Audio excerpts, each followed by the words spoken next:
नमस्कार दोस्तों, मैं हूं अभिलाष और आप देख रहे हो कैंडिड विजुअल्स। आज के वीडियो में हम लोग कैमरा के सबसे इम्पोर्टेंट और कंफ्यूजिंग टॉपिक को सिंपल तरीके से समझेंगे, एक्सपोजर ट्रायंगल। अगर आज ये वीडियो आप पूरा देख लीजिएगा तो आपका कैमरा का 50% डर आज ही खत्म हो जाएगा। सोचो, आपने महंगा कैमरा तो ले लिया है, लेकिन आपका फोटो कभी ज़्यादा ब्राइट कभी ज़्यादा डार्क आता है।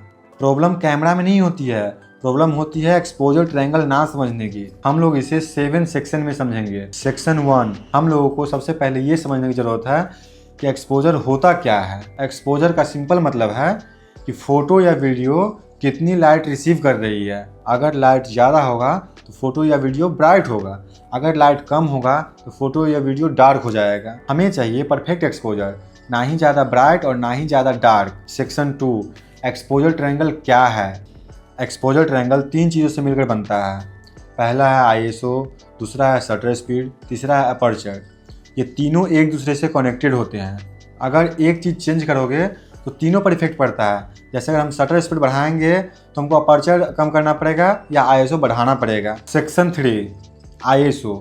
आईएसओ क्या होता है? आईएसओ का सिंपल मतलब है कि कैमरे का सेंसर लाइट के लिए कितना सेंसिटिव है। चलिए इसी को रियल लाइफ एग्जाम्पल के साथ हम लोग समझते हैं आईएसओ क्या होती है।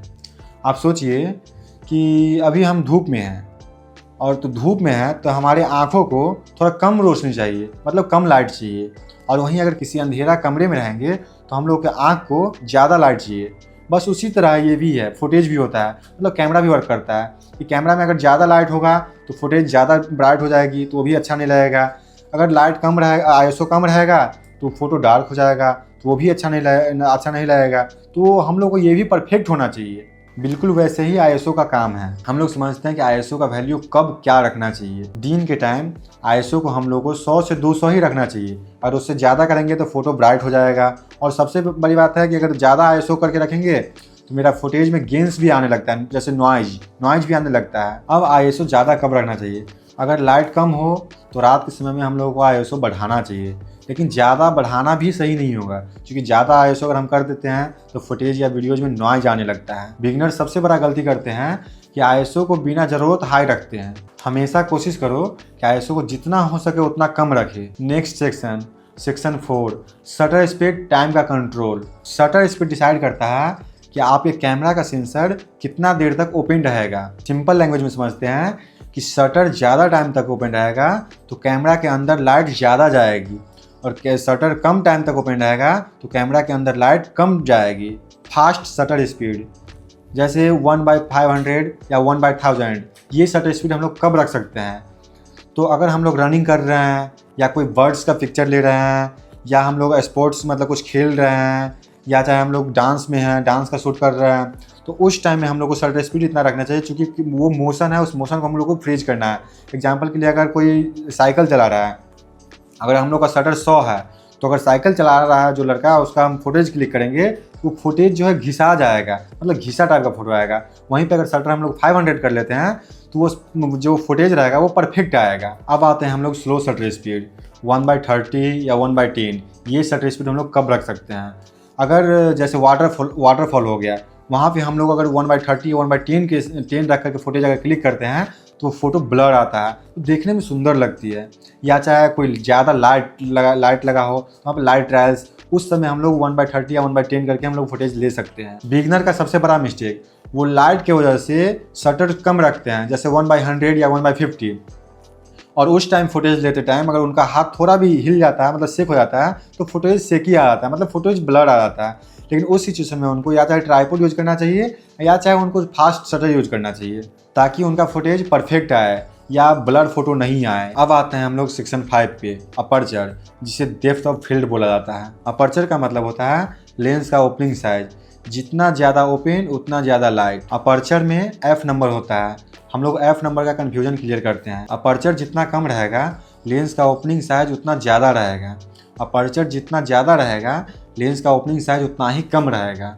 जैसे अगर अपर्चर मेरा 1.8 है तो लेंस का ओपनिंग साइज ज़्यादा होगा, और अपर्चर मेरा f16 है तो उसका लेंस साइज उतना ही कम रहेगा। अपर्चर का इफेक्ट बैकग्राउंड में क्या होगा, ये समझते हैं हम लोग। वाइड अपर्चर मतलब बैकग्राउंड ब्लर रहेगा इसमें, वो पोर्ट्रेट के लिए बेस्ट होता है। जैसे अगर हम लोग सिंगल कपल्स का या सिंगल ब्राइड का या सिंगल ग्रूम का शूट कर रहे हैं तो उस टाइम में हम लोग कम अपर्चर रखकर शूट करेंगे ताकि बैकग्राउंड में जो है डेप्थ ज़्यादा मिलेगा हम लोग को, तो फुटेज जो है बैकग्राउंड में ब्लर देखने को मिलेगी। नैरो अपर्चर सब कुछ शार्प मतलब कोई भी ग्रुप का फुटेज ले रहा है सब क्लियरली दिखना चाहिए। ऐसा नहीं कि हम लोग अगर अपर्चर कम कर देंगे तो एक जो है एक व्यक्ति फोकस में है और बाकी सब ब्लर हो गया, तो हम लोग इसमें अपर्चर का साइज ज़्यादा रखेंगे ताकि हम लोग का जितना फुटेज रहेगा, जितना उसमें ग्रुप में आदमी रहेंगे सब क्लियरली दिखने लगेगा। ऐसा नहीं कि हमको एक को फोकस किया है तो सब ब्लर हो गया, ऐसा हो जाता है। इस वजह से हम लोग को अगर ग्रुप फुटेज ले रहे हैं तो इसमें अपर्चर ज़्यादा रखना चाहिए हम लोग को। सेक्शन 6 अब हम लोग समझते हैं कि एक्सपोजर ट्रायंगल बैलेंस। अब समझते हैं सबसे इम्पोर्टेंट पार्ट, शटर, अपर्चर और आईएसओ, ये तीनों एक वेट जैसे होते हैं। अगर आप शटर को ज़्यादा खोल देते हैं तो आईएसओ और शटर स्पीड को कंट्रोल करना पड़ेगा ताकि मेरा फुटेज परफेक्ट आए। परफेक्ट एक्सपोजर तभी मिलेगा जब तीनों बैलेंस में हो। अब आते हैं हम लोग सेक्शन 7 की तरफ।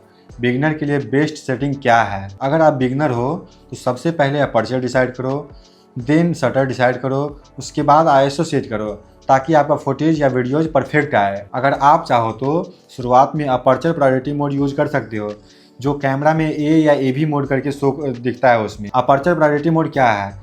जिसमें अपर्चर आप डिसाइड करोगे और शटर स्पीड और आईएसओ कैमरा डिसाइड करेगा। इसके बाद आप शटर प्रायोरिटी यूज कर सकते हैं जिसे कैमरा में एस या टीवी मोड करके होता है। इसमें क्या होता है कि शटर आप डिसाइड करोगे और अपर्चर और आईएसओ कैमरा डिसाइड करेगा, जो कि सीखने के लिए बेस्ट सेटिंग होता है। उसके बाद धीरे धीरे आप मैनुअल पे शिफ्ट हो सकते हैं। एक बात याद रखना, परफेक्ट एक्सपोजर से ज़्यादा इंपॉर्टेंट होता है परफेक्ट मोमेंट। प्रैक्टिस करो, गलती करो तभी सीखोगे, क्योंकि प्रैक्टिस ही नहीं करोगे तो गलती कहाँ से होगी, और गलती नहीं होगी तो सीखोगे कहाँ से? क्योंकि अगर हमको आज अपर्चर समझ में नहीं आ रहा है, कल शटर स्पीड समझ में नहीं आएगा, परसों आईएसओ समझ में नहीं आएगा, तो जब तक हम लोग प्रैक्टिस नहीं करेंगे तब तक सीखेंगे कहाँ से हम लोग? इसलिए प्रैक्टिस जारी रखो, जितना हो सके उतना प्रैक्टिस कीजिए आप लोग। अगर ये वीडियो आपको समझ में आया हो तो लाइक ज़रूर कीजिएगा और इस चैनल को सब्सक्राइब कीजिएगा ताकि आपको नए नए अपडेट मिलते रहें। और इस चैनल पे आपको 0 से प्रो लेवल का कैमरा और एडिटिंग सिखाया जाता है। मिलते हैं नेक्स्ट लेसन में किसी नई टॉपिक के साथ, तब तक के लिए जय हिंद, जय भारत।